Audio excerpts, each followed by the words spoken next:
Hey everyone, welcome back to another episode of the 3&D podcast. I'm your host Gabe and I'm here with Rashab as well. And quick apologies that we've been haywire the last couple of weeks, but now we're back and ready to talk about some NBA. Rashab, how you doing, man? Good man. It's been a long time since we've done a segment, and yeah, like you said, we want to apologize to our loyal viewers who watch us week in week out. It's honestly we've had a hard time getting our schedules to align. I've been out of the country, and then when I get back, you go out of the country. We've been traveling.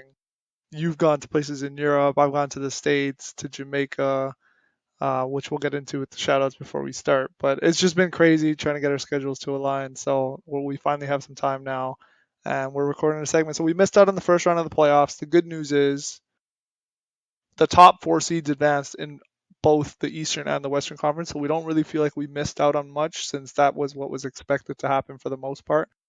I know our brackets didn't necessarily say I mean, that. not what I expected, but it is what it Oh yeah, is. our brackets didn't reflect that, but it is how it should play out, I guess. The top four seeds are supposed to advance. So but before we get into what we want to talk about today, and I'll kind of get into how we're going to go through our segment, but I want to give a couple of shout outs first. The first shout out I want to give is to Memphis Voyager magazine. They reached out to us. They did a segment on us. It's live on their page. We'll be sharing it to our socials probably later today or tomorrow. At some point, we'll get that on our socials. We just haven't had any time. But a big thank you to them for reaching out to us, for doing a segment on us to help get us, more out there. And they did an interesting piece on us. So for whoever hasn't checked that out, look out for it on our socials. It'll go live, and you can read the story on our podcast and kind of how we started and our background, where we come from. So that's the first shout out. Thank you, Memphis Voyager magazine. The second shout out I want to do is to a personal friend of mine who I hope one day we can get as a guest on this show, Nick Madre. He's a professional basketball player in Poland. He's a guy I grew up with. We played basketball together. For those who know me personally, they know I've played competitive basketball before.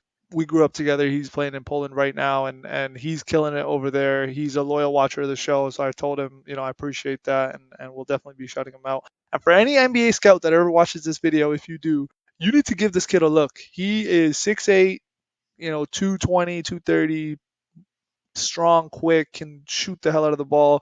You guys are missing a gem. That's a diamond in the rough over there in Poland. You should give this guy a look. But that's my second shout out. And the last one is a mutual friend of ours, Vino. I mentioned I was in Jamaica, so Vino, congrats on your batch. I'm happy for you getting married.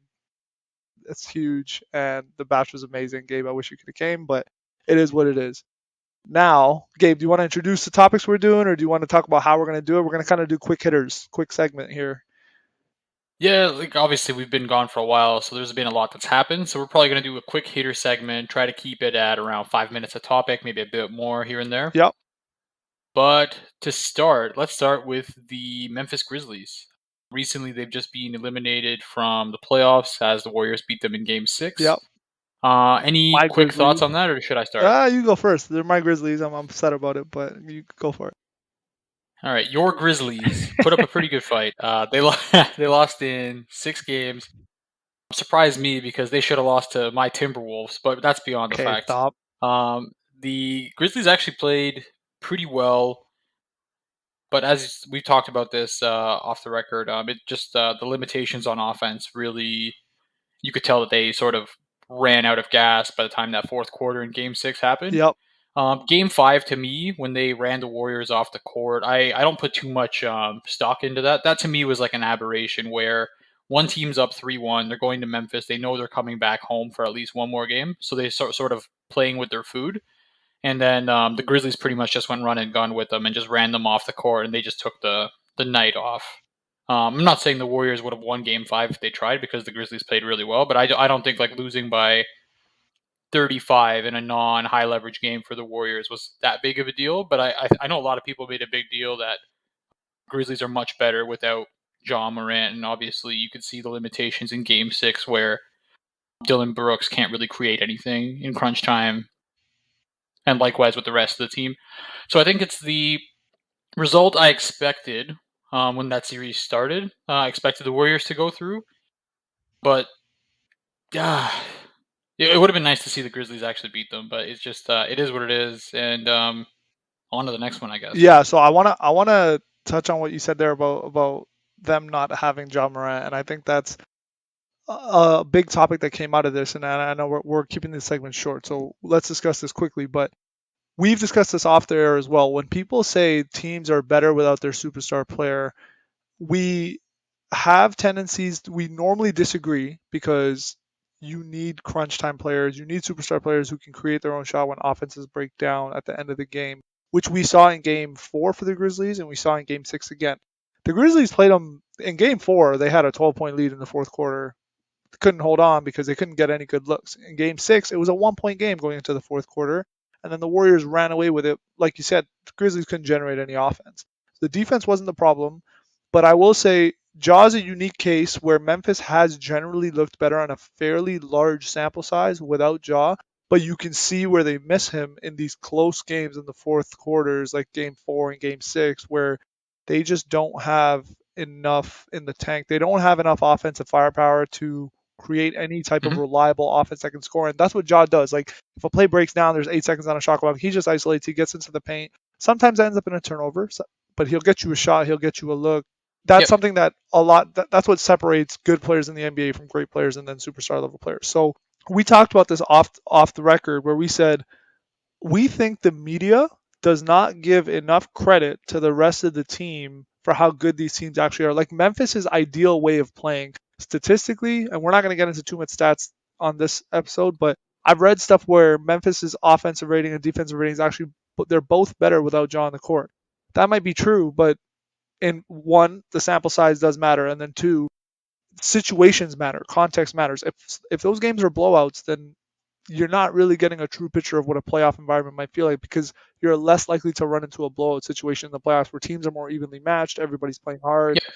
and you need guys who can create. So I think the ideal situation, and this goes with Luka too. We saw it in the first round where Dallas took a game off of Utah with Luka not.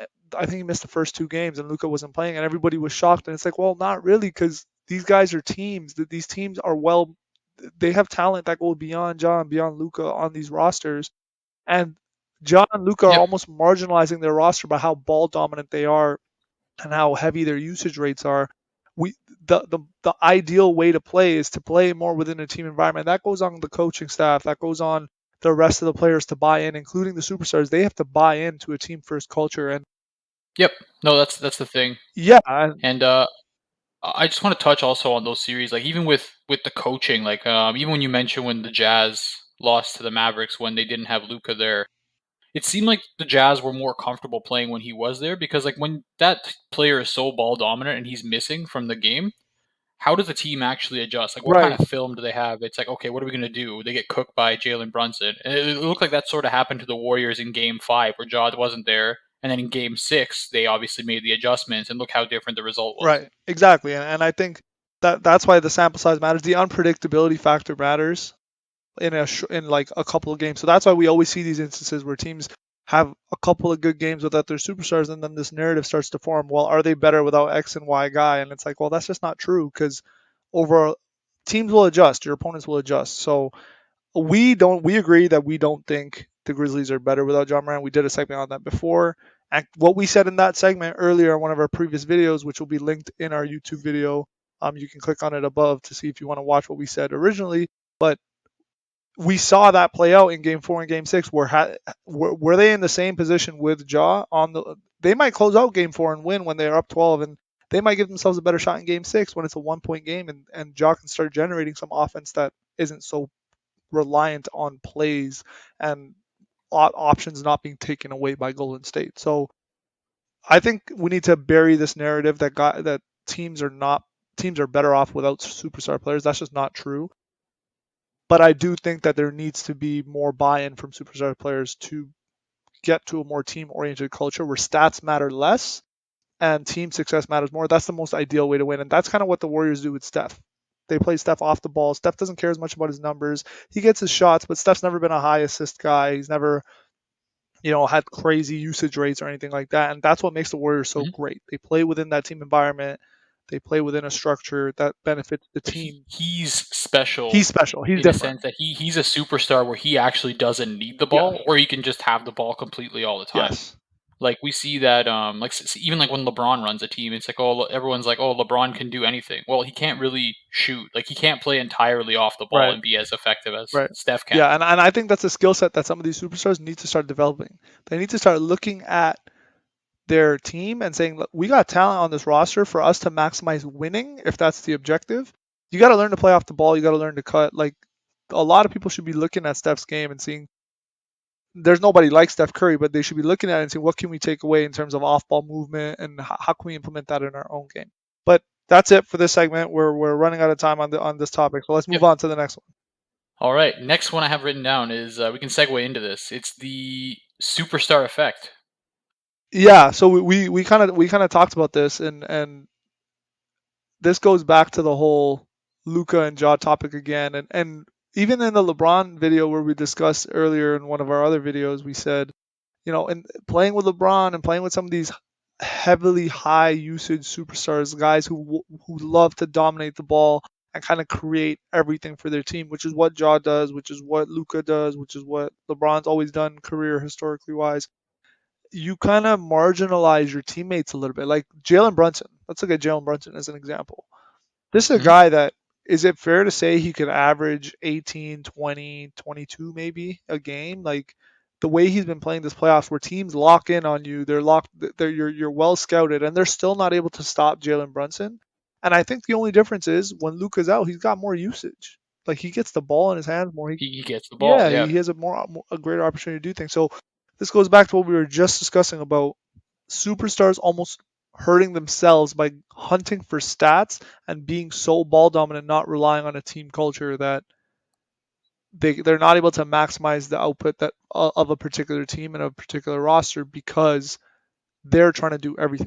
So This is the thing though. Like, I think right now we live in a spot where like we want to say everybody's a superstar, but now you have to distinguish between who's actually stat padding and just getting a large accumulation of stats in a game versus somebody who can score like at will when they need to because they have the talent to do so. And you might not like this, but I think Jaw was getting a little bit exposed in a sense where obviously LeBron, let's say he's not a guard, but he when he facilitates, distributes, and does everything, he shows up for every quarter because he's unstoppable.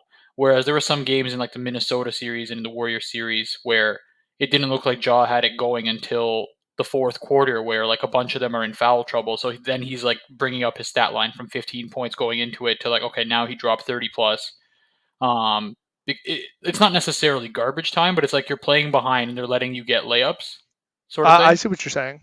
I don't necessarily disagree Like with that. whereas LeBron or like the Kevin Durant or whatever, like these guys score at will at any time in the game, not just in like that garbage time phase. Like you know what I mean? Like any type of leverage situation, these guys they're good for a bucket. No, I agree, and I think the difference, what we're not getting into too much is Ja is, well, for starters, he's in his third year. I know I've brought that up to you a lot. I expect improvement, and it might not show up in his raw counting stats. Like he had great counting stats this year.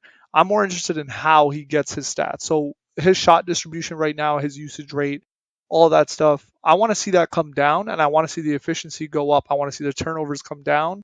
I want to see team play go up. That might mean his assists come down, but if it results to more winning and more impact on the court for Ja, which that's what advanced stats So does. you think he's guaranteed to No, improve? I don't. I don't think anyone's guaranteed to improve, but I Like you're giving him I'm the giving him the benefit of the benefit doubt. of the doubt that a guy who's in his third year, and you're on an upward trajectory anyways. Like we've seen him improve every year. Now I don't expect him to take the same leaps as he has in the past. Obviously, you're going to plateau off somewhere. I do expect improve. Like his defense can improve. It is night and day when you watch the Grizzlies play. Yeah. Who like they are So significantly better defensively when Ja doesn't even try on defense. So yeah, I get his defense is bad, but I don't think he's a great shooter and in terms of guards, oh, he's not. especially from the line. Like that's a He's problem. not. He has Like to improve. closing and stuff like He that. has to improve. This goes back to what we were just saying. Like guys need to look at Steph Curry and even to some degree Klay Thompson, a guy who doesn't really need the ball a lot but jacks up a lot of shots. Like how does he get his shots? He just moves a lot, gets to his spot and shoots. Now I get they're all-time great shooters, so you don't expect Ja to put up that level, that volume of shots that those guys are putting up. But I'm more interested in the how. John needs to Yep. figure out how do I get easier shots, more open shots without pounding the ball for 20 seconds on the possession. It was the same issue with James Harden. Yep. Chris Paul's been knocked for this in his career too, where he dribbles the ball too much. LeBron, like Kyrie, end of game one. Kyrie, and like you just see that this is a recurring theme for superstar players who, with the exception of Steph, and what that this is kind of what makes Steph so special. He gets it. He gets that I don't need to be on the ball. Steph can be on the ball. He can be on the ball for 20 seconds in a shot in a like per possession in games, and they'll still have decent results because of how great Steph is. But he understands that that's not the way to maximize my talent or the team's output. So See, that's why I put him in the superstar level, and everybody else is just a tier below. a really good Yeah, guard. yeah. Like, there's nothing really that distinguishes them. Like, I know you like to get on how much I love Donovan Mitchell, but I remember when you sent me that thing where he Oh had man, the most missed field goals in the Donovan playoffs. Mitchell sucks. His and John Morant stats are Oh similar. my Now, god. obviously, from eye test, you could see which one's Ja is better. in his third But like, year. what actually distinguished?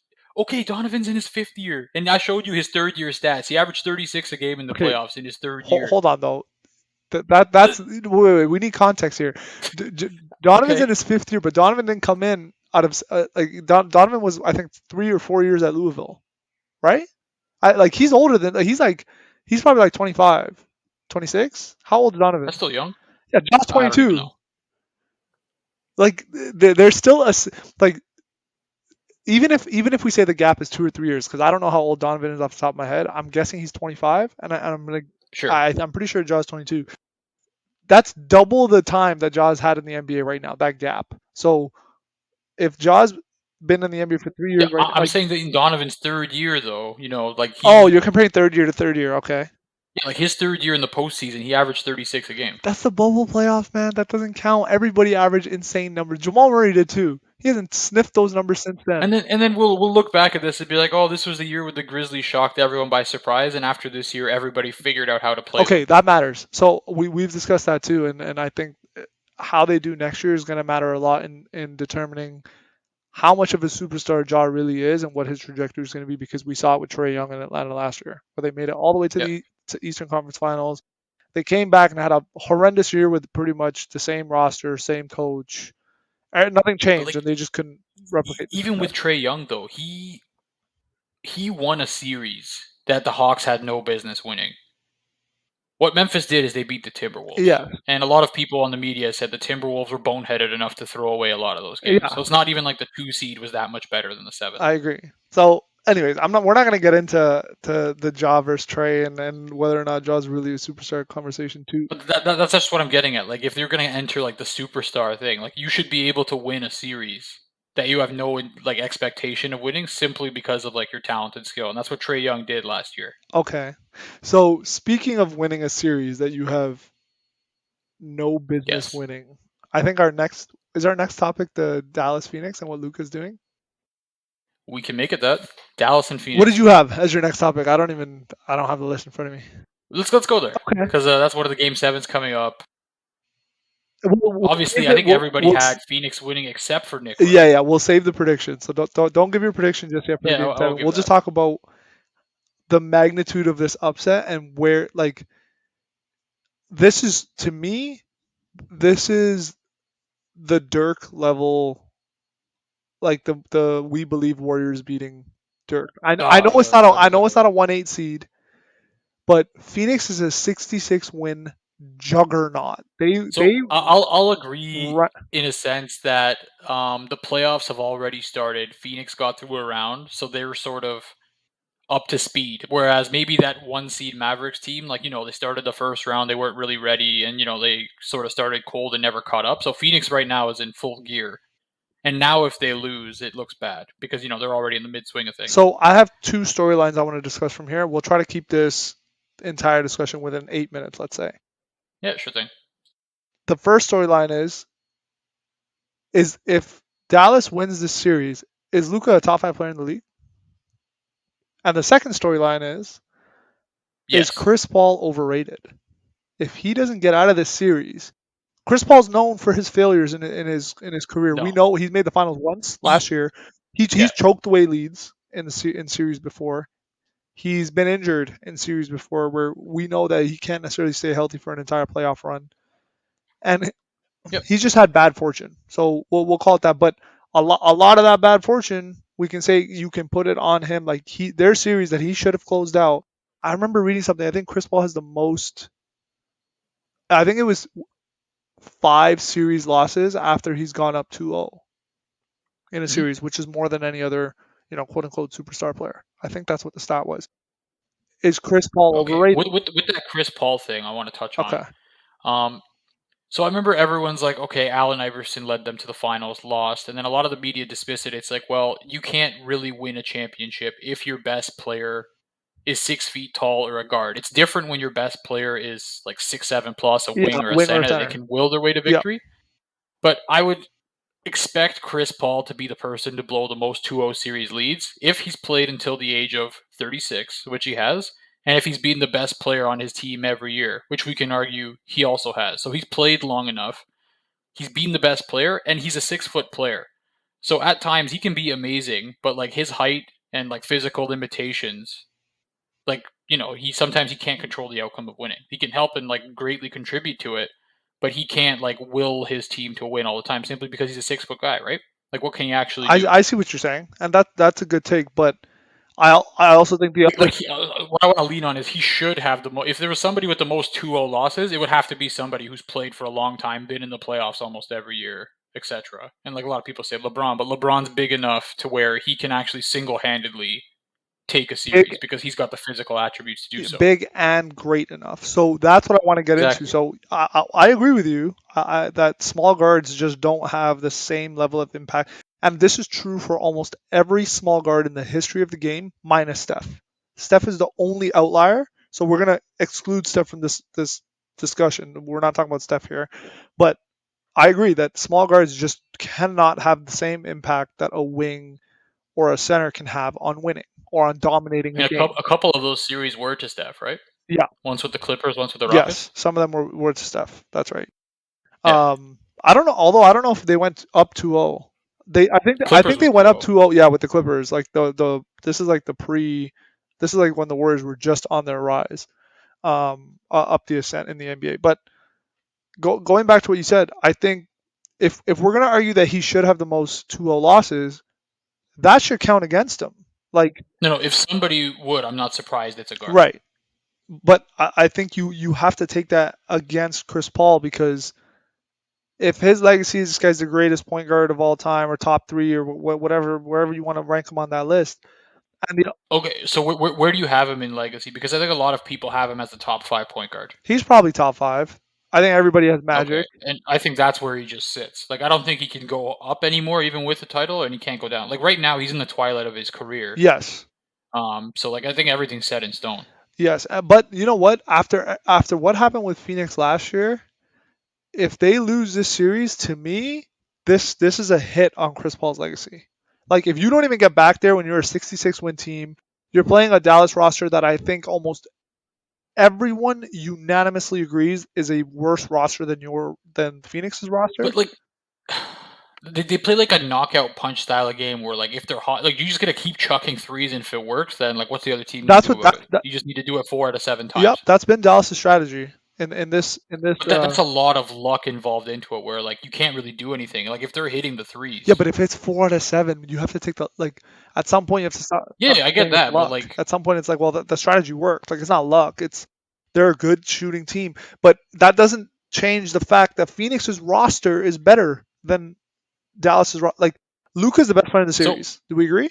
right now, if Phoenix wins tonight, they did their job. They held home court, didn't lose a single game at home, and that's all they have to do to win the entire NBA championship. If they just win out at home for the rest, they do their job. Right. So this could all just be a moot point at the end of Right. it. And we don't know that, but when you have a guy like Luka Like on the Chris other Paul hasn't side, done anything bad yet necessarily. yes, agreed. Although I don't think they should have struggled this much with Dallas. I just don't see how this series could have been this close. I think that's a letdown by Phoenix. But if they win, like you said, it's gonna be irrelevant. So let's get into what happens if Dallas wins. What does that do for Mhm. Luka's standing in the league? I think it unquestionably makes him a top five player in the league. And I don't think it's close. Agreed. Like I mean, if you're the reason you beat a 60 win team, done. done. Like I said, Luka's the best player on this in this team in this series. Phoenix probably got the next four best players, five maybe. Like you've got Luka as the best player. If you think Luka is the best player, then you have Devin So Booker, you Chris have Luca, Paul. Chris Paul, Devin Booker, and to me, after that, the margin between the players doesn't really matter. Like who's better and who's not, but it's not by No, much. I think DeAndre Ayton's way better than anybody Dallas has on their roster. Put DeAndre Ayton, Oh, move DeAndre Ayton from Phoenix to Dallas's roster, and the series completely changes. Like I don't think DeAndre Ayton fits the Dallas style of play. Like they're so sold on this like shoot and live and die by it that I think he does, man. like they're the ultimate knockout punch team right They now. they play Dwight Powell, who's like a very very very poor man's version of DeAndre Ayton. He doesn't shoot. He does the Yeah, dirty with work. nowhere near the responsibility DeAndre Ayton has. Like they'd Right. use DeAndre Ayton like a Dwight Powell. Right. I get what you're saying. They don't really incorporate him into what they're doing. So yeah, maybe it takes away from what they're doing, but that doesn't take away from the fact that he's far and away a better player than anyone Dallas has on their roster outside of Luka. He's better than Jalen Yep. Brunson. I'm sorry, I can't debate that. So for me, it, Phoenix should have won this series, but if Luka wins tonight, if or is it tonight? No, tomorrow. If Luka wins tomorrow and Dallas wins this series, he's a top five player. You took out a But like 60 win team with this even when you're roster. comparing like players and stuff like that, like who's better? Let's say there's a huge margin of difference, right? Yeah, If Luca has the ball all the time, does it really matter? Because it's 48 minutes in a game, and the best player on the court has it all the time, so it doesn't really matter how good everybody else it is. matters from the sense that you're assuming they're operating at 100% every time they have the ball. Like stamina matters and strategy No, no, matters. I get Yeah, that. like there's other variables in there that take away. But like same thing with Phoenix, like the rest of them are you say much better than the Dallas roster, but everything pretty much runs through Booker and Chris Chris Paul. Paul. Yeah, no, I get that, and So like the margin of difference between those players in that's those why you're saying other it remaining doesn't minutes matter. doesn't really Yeah, matter. that's why you're saying Yeah. it doesn't matter, and that's fair. That could be true. It is driven mostly by the star players, but I do think that you could put strategies in place where you start to make the other players matter more, and then that's where your overall top end talent, like the depth of your top end talent, will win out. That's what I think. Yeah. But let's see, That's where Monty Williams really has to do a better do a better job. job. That's right. And Luka's going to be a top. It's going to be really hard to debate if Luka's not keeping Luka out of the top five. If he makes this run, gets to the Western Conference Finals, even just getting to the Western Conference Finals past Phoenix, major upset, and just all that's a great I think he performance. looks better than I thought he actually was before. Like I've seen some of the clips where he looks like he's a fat guy. He has like the Jokic Oh, effect. he's Like he's fat. backing down Mikal Bridges, who is he was like a top he was in the top 10 for defensive, like he's great at Oh defense. yeah, He's backing him down like he's I nothing. think Mikal Bridges was top three or top five in Defensive Player of the Year voting. Yeah, something And like he's that. like a great top of the league level defender, and Luka's able to toy with these guys. And he makes him an average Yeah, Joe. Luka's talent right now is undeniable, and if he can translate that to winning at this level against this Oh, team and and strength. strength against this team, like it's I can't see an argument to leave him out of the top five. But I think that's the storylines from the West that were most prominent. As we move to the East, speaking of guys who were once top five or top 10 players, what happened with Philly and Miami? So let's get into that series and let's look. Definitely were top five. Let's not be like that. James Harden was top five. Yeah, fine. James Harden was top five, but let's. I'm more interested in Philly because they've just got more going on over there, and they. Yep. I want to talk with a couple things with Philly. One, what did you think about Joel Embiid's press conference and the things he said? And I'll get into what he said in case you missed it, but his future with the team, and then what does Philly do from here? How do they move forward Yep. from here with this James Harden trade? That's honestly it hasn't looked great for them. Like James Harden does not look like the player that he once was, and he looks no different than how he's looked when he's wanted out of the situations he's been in Houston and in Brooklyn. Like he just looks passive, doesn't want to Yep. shoot, he's not taking shots. So let's let's talk about James Harden first, because I think that's Sure. the pressing, the more serious problem with Philly. What do we do with James Harden? So for those who might not have been paying attention, James Harden at one point was scoring. I think he had a 35 game streak of scoring 30 points or more, 35 or more, some absurd streak that was like Wilt. In Houston? Yeah, in Houston, like Oh, he averaged 35 a game in a he averaged season. 35 in a game. Wilt-esque type scoring numbers. Like you're entering the Wilt level, Kobe, MJ territory, like when they were just gunning it. That type of numbers.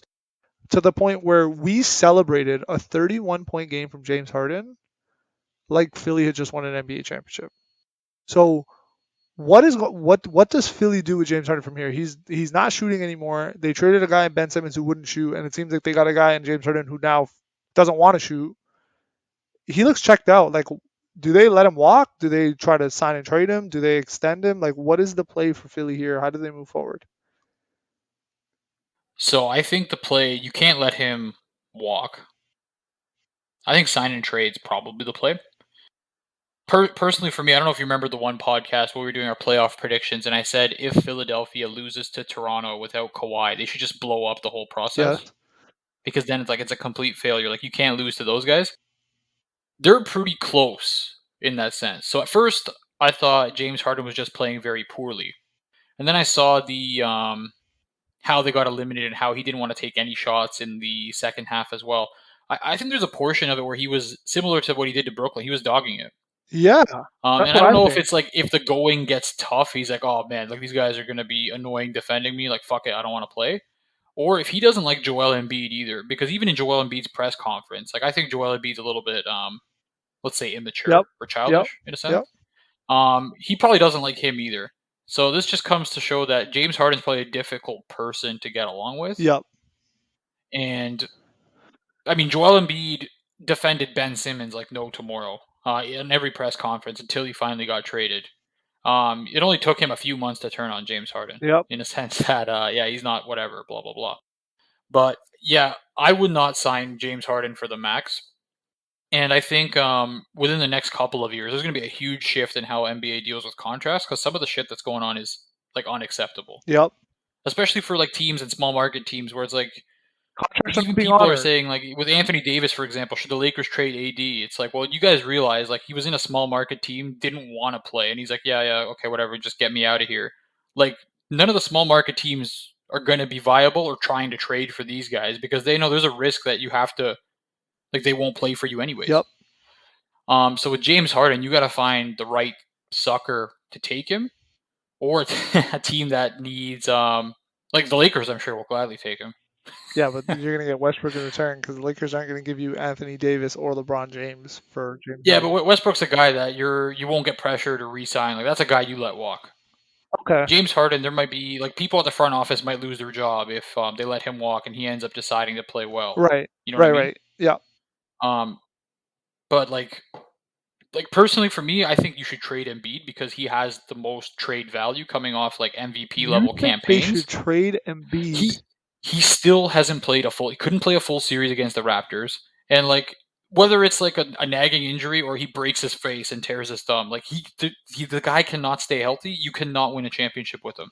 Okay, he's a top It's three impossible. MVP candidate. Like, if you trade this Yeah, guy, yeah, for but you can't win with him. You've peaked. You've seen what it is. You can't win with him unless you get the right star on your team. So unless they can get like a free agent that's actually like Houston James Harden like a good, Jimmy Butler,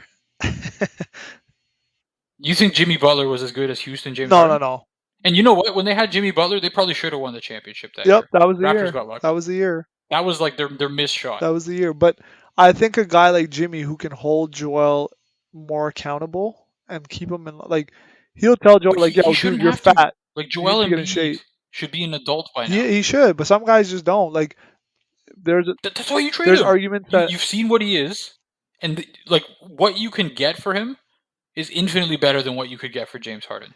yeah, but it makes you worse in the short term, and in the long term, you're just hoping you get a guy like Joel Embiid again. Like, do you get what I'm saying? Like, you're the top, But yet Philadelphia is a team that goes for the process. They love the long you. term.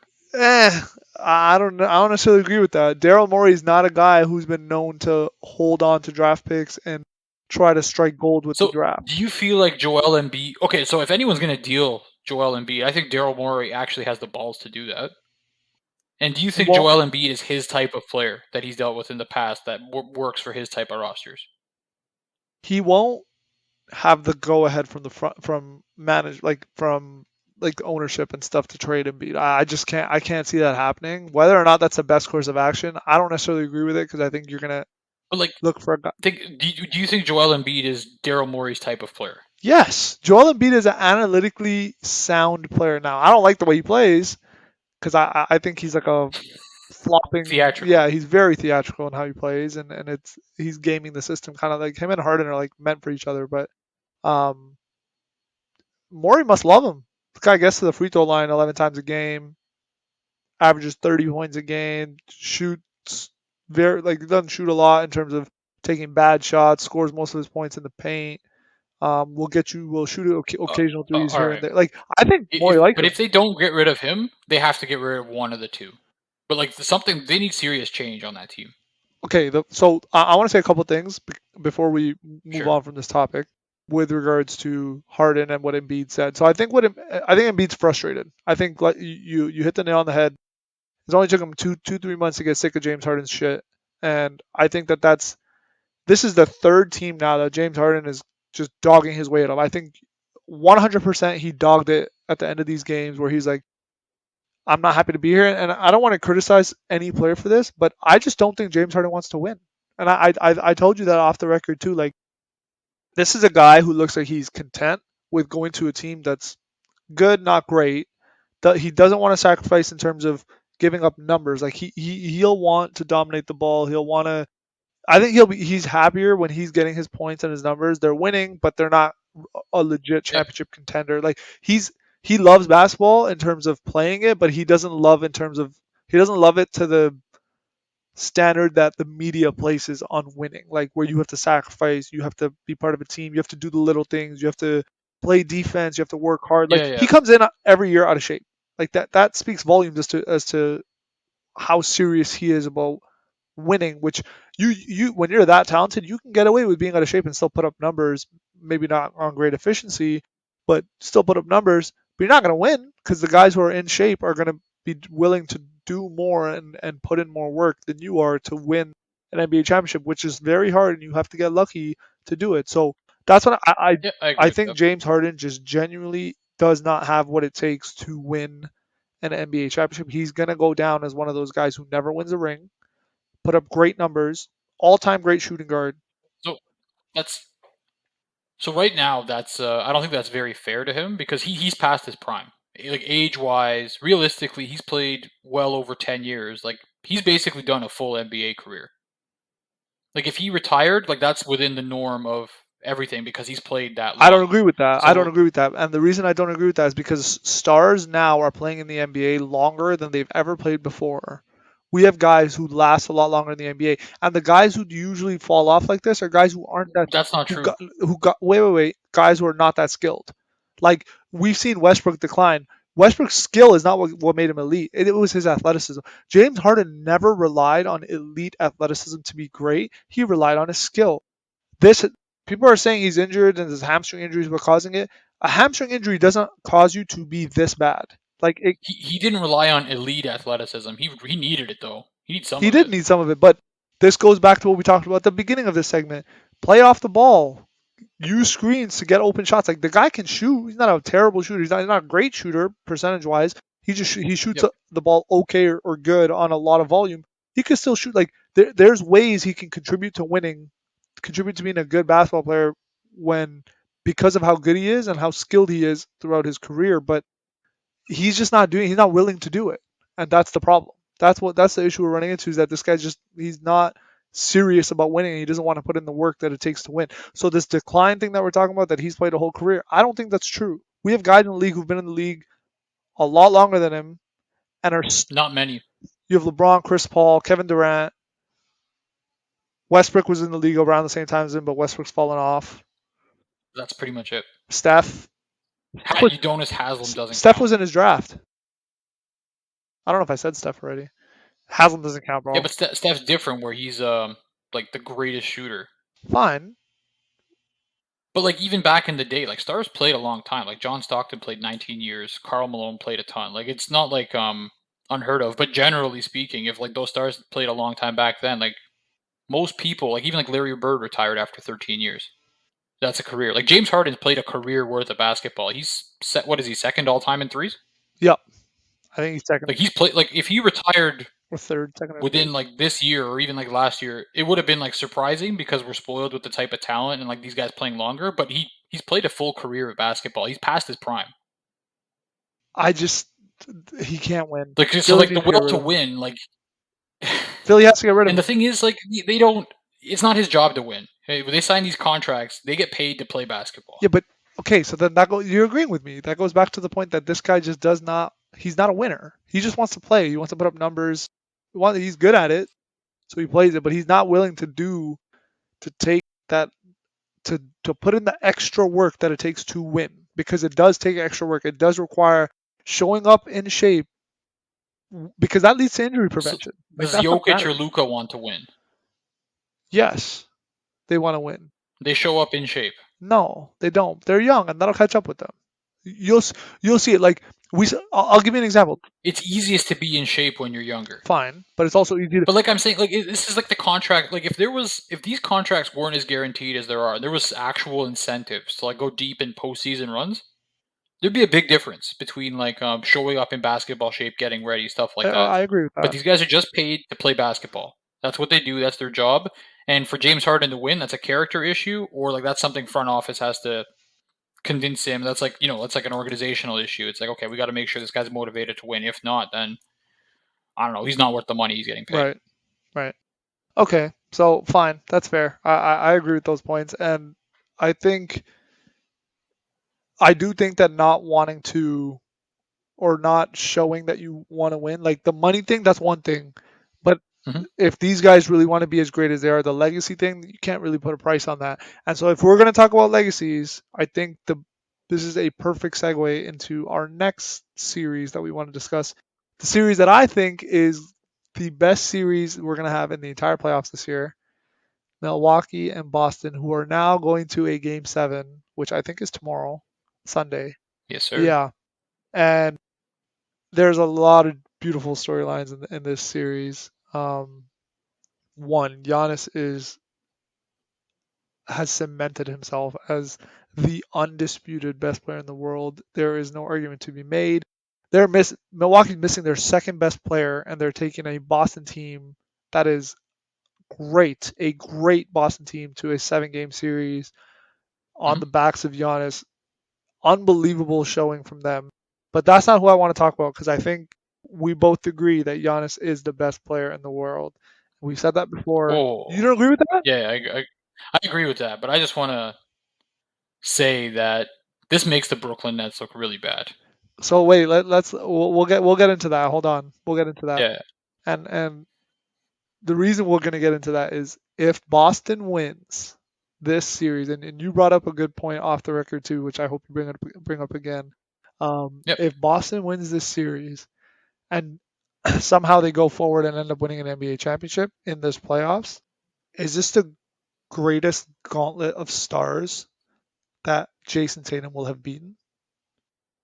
Like Jason Tatum will be in the Luka level of unquestionably a top 5 player in the league. He's been. We'll run down who he's been. If they beat Milwaukee, they beat Miami, they get to the finals, and we'll go through either of the opponents that they'll face in the finals. I think matchup depends. What do you mean? Like, okay, say Boston wins, Okay. they get Miami. Who would you consider a star there? And say they somehow get Phoenix. Would you consider a star there? Okay. So So matchups let matters. me Like, who depends who he goes let through. me run down why I think the gauntlet of stars that he's going to beat is just unbelievable. First round, Kevin Durant, Kyrie Irving. I'm not a Kyrie Irving fan, but people do think he's some great player. Everybody thinks Kevin Durant is a great player, or at least was a great player. Whether you think he's in his prime or not, that's debatable. But I think Kevin Durant has cemented himself as what at least a top 20 player of all time, top 15 player of all time. He's in that realm, in that discussion. Jason Tatum swept Kevin Durant. He outplayed him in the series. they made Brooklyn look silly. And yes, you'll argue that the teams matter. Of course, the teams matter. Boston is a significantly better team than Brooklyn, but head to head, Jason Tatum outplayed Kevin Durant. They made Kevin Durant work like we've never seen him had to work before. He couldn't even get shots off. Jason Tatum was the primary defender on Kevin Durant for a lot of that series. Amazing series by Tatum. Then he goes into Milwaukee and goes toe to toe with who we just agreed is the undisputed best player in the world in Giannis. If he can pull that Mhm. out and win, that is unbelievable for Boston. And Tatum, you said it, and I want you to talk about this. We give LeBron a lot of credit for the greatest game of his career might be when they were down 3-2 in that Miami series against Boston, Yep, his second year in the Boston. 45 and 10 game 45, in 10, Game and 6 to save 5 him. in game 6 to put it to a game 7, and then they Hmm. sealed it in the game 7. And that was the one where he had like those demon eyes at the start of the game when he looked up and he was just locked in, could not miss. Jason Tatum just went toe to toe with Giannis last night, did the same thing. Nobody's giving him that level of Nobody's credit. giving that level of credit. Like obviously, like once they win the championship, then they'll look back at it. Looks like revisionist history if that was to happen. But like, he did the exact same thing to send it back to their home He court. did the exact same thing, and I watched that game. Giannis had I think 40 plus points, 20 rebounds, 5 plus I think 6 assists. Just all around dominant effort from Giannis, and like you could see in the fourth quarter, Boston had a lead and it looked like they were giving it away. I think Milwaukee got it down to 3 or 4, like a one possession game at some point early in the fourth, and Boston was struggling, and it looked like they were going to choke away the game the way they choked away Game 5. And then Ime Yep, Udoka put Tatum back in the game, and Tatum went off. He made, I think, three threes after that, made a turnaround fadeaway off a baseline with the shot clock running out of an inbounds play. Like he single handedly took over the game with Drew Holiday guarding him, who's a great defender. Giannis was on him for parts of the game. And that Milwaukee defense is no joke. Even if those two guys aren't guarding him, that entire defense, that team is just a good defensive team, especially in the playoffs. I think they're ranked number 1 in the playoffs for defense. Milwaukee is, if I remember correctly. And he torched them. They could not guard him. His shots weren't even hitting the rim. Everything was like the performance that he had last night was an all-time great performance. And if he comes out of the series, he beats Giannis. This goes back to the Gauntlet of Stars. They got Miami in the next round. If they beat hmm. Miami, this is gonna come off weird because Miami really truly doesn't So have a star. But can I touch through the Gauntlet of go Stars so that I don't even think it matters who they go play? for it. Uh I might be biased because I like the Mavericks, like especially back in the day. But 2011 Dirk, I'm just looking at some of the logs. So if I just go through that playoff run, Yeah, they beat the Portland Trailblazers first round. Now they had Brandon Roy, if you consider him a yeah. star, Brandon was but good. that was a 48 and 34 team as opposed to the Nets. Okay, They swept the defending champion Lakers in the next round. that was Kobe. Then they beat the Thunder in the Western Conference That, Finals. In game one, Dirk had 48, that and he also had another 40-point game in that's there. the KD Russ Harden Thunder, Yeah, right? yeah, the year before they went to the Okay, finals. And then they beat obviously LeBron in the finals, who is similar to Giannis, the best player in the league at the time. okay. And that is So I think that even if Tatum goes all the way and wins a championship, like that 2011 playoff gauntlet is definitely going to be compared to it. Like I don't even think like it still depends on who he even plays, yeah. but I think that's a pretty impressive list to go through.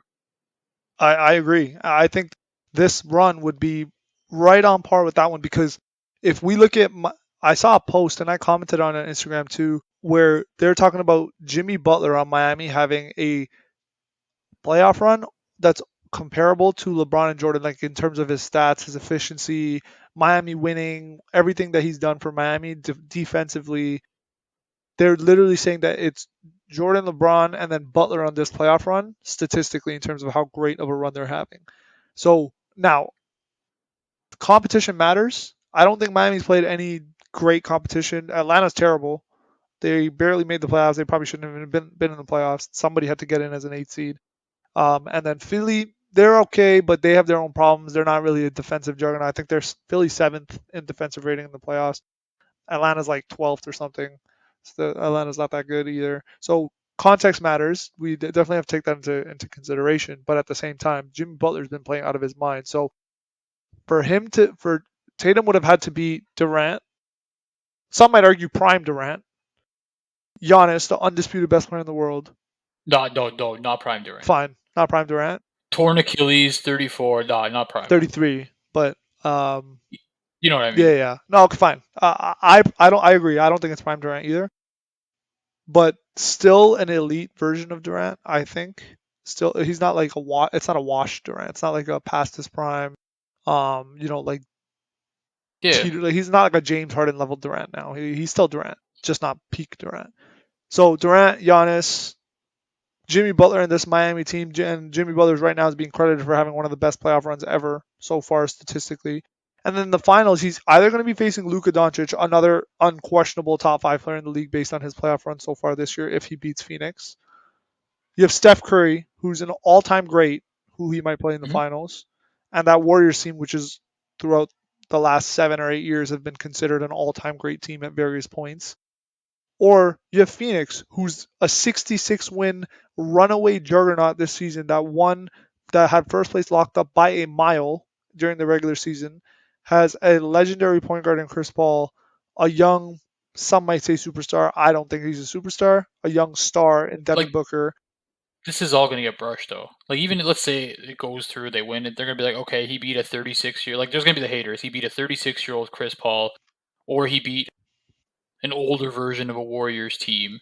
Whereas, like, that 2011 run, like, you beat LeBron, Wade, and Bosh In in the the finals. And prime. I think all three of those guys were all stars that Yeah. year. All 27, 28 years old. To me, it's more impressive because the haters are going to say you beat 36-year-old Chris Paul. Yeah, that's the same Chris Paul that led Phoenix to 66 wins. That's the same Chris Paul that everybody thought would be getting back to the finals and winning a championship this year because of how good Phoenix has been. Like, it's easy to say, well, once they lose, you start picking on the flaws. But that's what people That's what do. people are going to do. So I agree with that. But to me, this run, if Boston wins, Jason Tatum is firmly, unquestionably a top five player in the league, and there is no argument to be made otherwise, just based on what he'll have to do to get there. But let's see how this game seven plays out. And speaking of game Sure. sevens, So, whoa, before we get to this, we were talking about the greatest player in the world, and I was doing some reflection on Giannis because right now he's trying to defend the throne, right? Trying to repeat. yeah, And then like I was just thinking, it's like it's really hard to repeat at all in the NBA because you need like everything to go right because every injury oh, matters, and I he's know where missing this is his number going. two I option. know where this is going. Yeah, and I said this to you off the record, like as good as Michael Jordan was, how fortunate was he to not have any significant injuries in those 6 playoff years? Like to his number two or to his main You guys. know what? I'm shocked that this hasn't been talked about, but Like no I'm not gonna. playoff ending injuries. He's had the rosters. And like obviously I think if we think Milwaukee has a full roster, they run through the East and the West. Yes, and I think we don't have to sugarcoat it. You said it very kindly, but I know the real question is, do we think Michael Jordan is the luckiest superstar in NBA history? Uh I think he is. His whole legacy is based off those 6 years. Okay, so we're not going to get into that now because we're trying to keep these segments quick, and this last one with the Bucks and Celtics kind of went Teaser for all you teaser. guys. That's it. Stay tuned because we will have a segment on that coming up, probably closer to the off season once the playoffs are done. Because of everything, we're going to focus mostly on what's going on in the playoffs. But yes, great teaser into what might be coming in the summer. Stay tuned because that is going to be a hell of a topic to discuss. And just I kind of sort of agree with it, but let's see. Anyways, I don't want to give away too much. Um, do we have anything else that you want to discuss before we get into our game seven predictions? No, that's pretty much it. Just game 7 predictions. Game Let's do it. seven predictions. Okay, so we got two game sevens in the second Yep. round. Before we even get to that, how this second round has been so great. These teams are all so talented. It's honestly been amazing this year, the playoffs. Even the first round was really good, even though we had just the top four seeds advancing in both rounds. So, do you think that's because the NBA has more parity Yes. than it ever has before? Yes. Yep. Even though the one and Even through one and fours four. went all the way past the first round. Yes. I think the parity in the Okay. league this year is, I mean, how many years have we been in the NBA where we're like, oh, there's legit a two or three teams on each conference that can make the finals? Like I don't Yeah. remember that. especially in recent years where Golden State was like it was like a preconceived notion that the Warriors were going to the finals, and then LeBron was so dominant that it was a preconceived notion that he was going to the finals. So it was like whatever team he's on, and then Well, whatever. they had that I don't know if you remember that meme or Instagram. It's like he's just saying it's 2022 and the Warriors are playing the Cleveland Cavaliers in the finals again. It's the Yes. Warriors versus LeBron and five genetically mutated Yeah. LeBrons. Like, that was like a meme. And it's like, oh, here's 2030 and the Warriors are playing the Cavs again in the finals. Like that's what people were joking Yeah, about. because it was so predictable, and it was every year it was the same thing. We knew that okay, really and truly, unless the Warriors or the Cavs or whatever team LeBron's on collapses themselves, nobody else can really beat them. Like, Well, it got to the point where it was annoying because I know certain people were like, "Oh yeah, I totally knew at the beginning of the season who was going to play in the finals this year. Like I'm so sick." It's like, yeah, everybody picked them. yeah, Like it doesn't take much skill. exactly. Okay, so we got two game sevens, um, and Yes. so let's do the Western Conference one first. So Phoenix and Dallas is going to a game Hmm. seven. I can't even believe it's going seven. I think I had like Phoenix in five or in six Yep. for my original predictions from when we did the the pre-playoff brackets. So I'm shocked that it's even going to seven.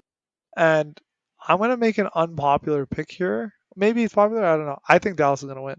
I think all the pressure is on Phoenix. I think Chris Paul has so much to lose, and he's played bad in four straight games. I know they're at home, and I think Dallas has the best player in the series in Luka Doncic. And I think this is a legacy game for Doncic. This is a game where Doncic knows what's at stake. Well, just to clarify, is this also a legacy game for Paul? Yes, but in a bad like Luka's playing with house money. So let's say Luka loses and it's a legacy game for him. It doesn't hurt his legacy. But if he wins, it catapults him into that top five, top three level player in the NBA, at least debatable. For some people, it's gonna be unquestionable. For me, not questionable. But I think for Chris Paul, it's the other way. Like if he wins, he doesn't get any brownie points for winning. They were supposed to win. But if he loses, that's a huge hit on his legacy, and that goes back to all the pressure being on Phoenix because of what they have to lose. They were the favorites. They were this great team this year that everybody thought would get to the finals, get back there, and rematch with Milwaukee, and Yep. they're supposed to be this dominant Western Conference team, which their record suggests that they are, and now they're going up against a guy in Luka and a team in Dallas that can really knock them out, and it's just all come down to one game. All the pressure's on them, and I think historically Chris Paul's been a bad performer, and with so much pressure on him, and Luka has nothing to lose, and I think if Luka comes out, plays his game, doesn't let too much of this get to his head, I think Dallas can win. I believe the Suns win Game Seven. Okay. Um, Home court matters, and to quote the great Chris Broussard, the series hasn't even started yet. Oh To be my honest, God. it might even end before it Yeah. starts. Uh, but yeah, no, the margin of victory has been pretty big when they go into other than the game one in Phoenix, it's been pretty Yeah, big. I think Phoenix is But averaging I like think 20 point. It's 19 or I think something. Chris Paul is a veteran. I think that Phoenix roster is better, and Dallas is going to have to shoot the lights out over there to win. They Where don't. I think Phoenix has more avenues to win the game with the depth and talent that they have. Yes, I agree with that. And you know what? Like they were here in this position last year. Hopefully, they know how to deal with they know how to deal with how much it sucks to lose an elimination game, especially when they lost like the Bucks or whatever. So I think they'll be prepared. Like I don't think it's going to be like a shock to them. But I just think this is one of those ones where the better team wins. And like if Dallas wins the game, it would be close. But if Phoenix wins the game, I'm not surprised if it's like 20. Right.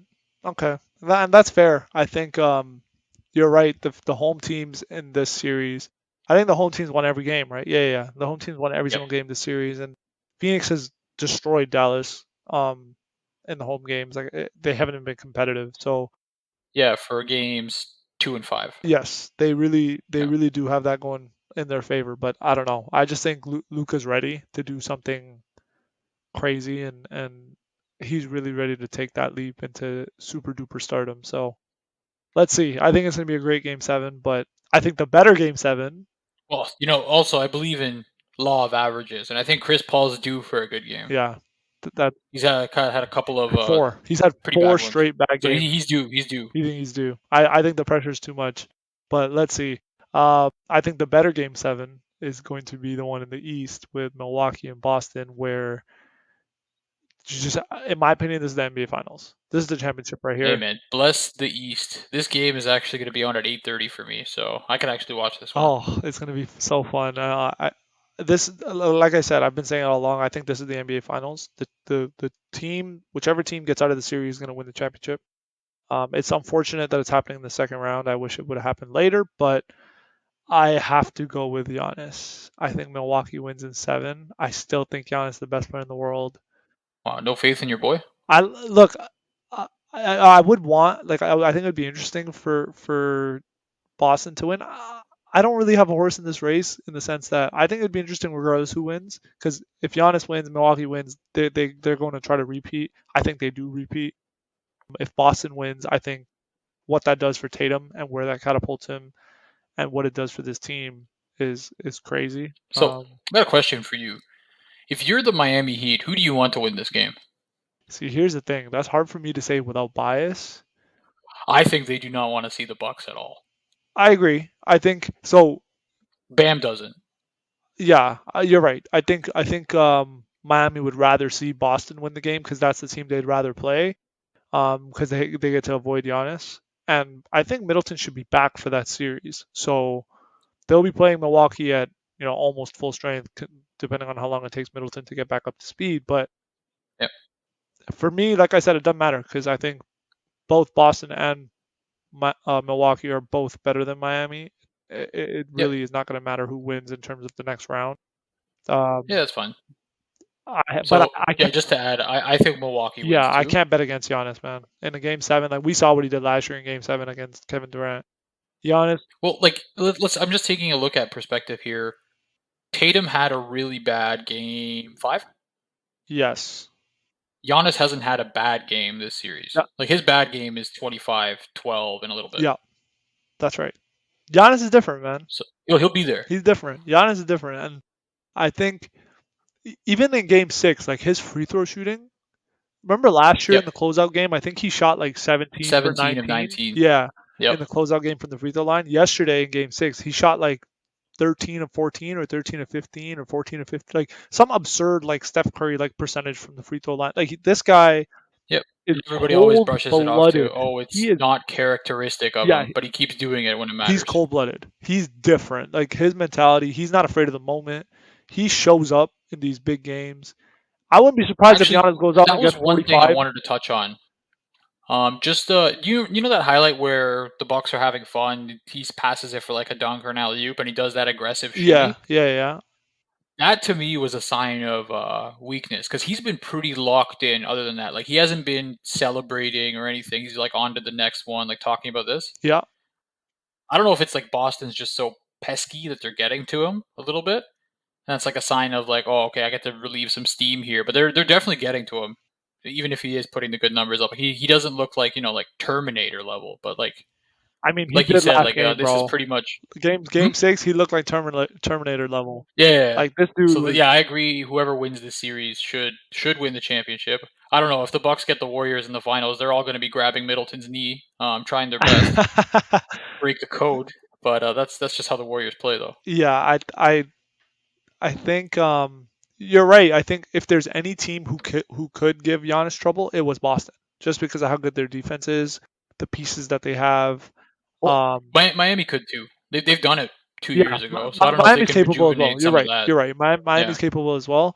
I still think Boston's the better defensive team than Miami is, but Miami's definitely capable. They have the guys. I just don't think they have the size with Miami. Like Bam is still Bam's good. Like He's he's small. small. He's 6'9". Yeah, Giannis will Yep. tower over him. Like Boston still got Al Horford, who's he's only 6'9", 6'10". Al Horford looks stockier than Bam. Then they also have Jalen Brown. They have Jason Tatum. They have Robert Well, Al Williams. Horford's a defensive He specialist, is. like you said. He's the stopper of all big men. He's great, but I still think Boston has better personnel to deal with Giannis than Miami does. And let's be real here. There's no real stopping Giannis. It's just a matter of how difficult can you make it for him. I think Boston's better suited to do that. But nonetheless, it's hard for me to bet against Giannis. So I have Milwaukee winning it.